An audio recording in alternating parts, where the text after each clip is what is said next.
अस्सलामुअलैकुम, मैं हूं सैयद रजी। हेडलाइंस आप जान चुके हैं। अहम खबर दें आपको। इमरान खान ने बनीगाला में अहम इजलास तलब कर लिया है।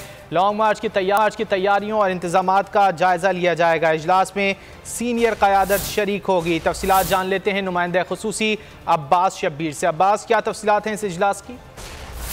देखिए, इमरान खान ने बनीगाला में एक अहम इजलास तलब किया है जिसमें आजम स्वाति की गिरफ्तारी, लॉन्ग मार्च की तैयारियां और इंतजामात के हवाले से तफसीली तौर पर बातचीत होगी। सीनियर क़यादत को भी बनीगाला तलब किया गया है। तैयारियों के हवाले से इमरान खान को ब्रीफ किया जाएगा। कल ज़िमनी इंतखाबात के हवाले से भी बातचीत की जाएगी। इसके साथ साथ एक और खबर भी है कि आजम स्वाति की गिरफ्तारी पर अमरीकी कांग्रेसमैन में भी तशवीश है। अमरीकी कांग्रेसमैन ने भी आजम स्वाति की गिरफ्तारी की मजम्मत की है। पाकिस्तान तहरीक इंसाफ के सीनियर रहनुमा ने इमरान खान की हिदायत पर ऑल ग्रीन कांग्रेसमैन से मुलाकात की है। मुलाकात में पाकिस्तान में इंसानी हकूक की खिलाफ वर्जी और गिरफ्तारियों पर बातचीत की गई है। ह्यूस्टन की पाकिस्तानी कम्युनिटी आजम स्वाति की गिरफ्तारी पर शदीद सदमे और गम में है।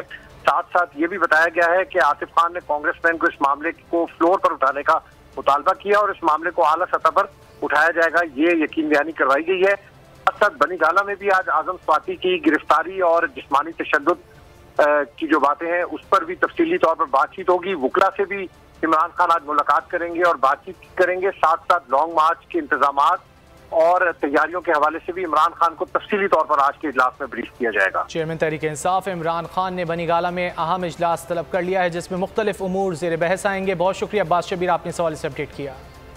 आगे बढ़ेंगे। लियाकताबाद में गैर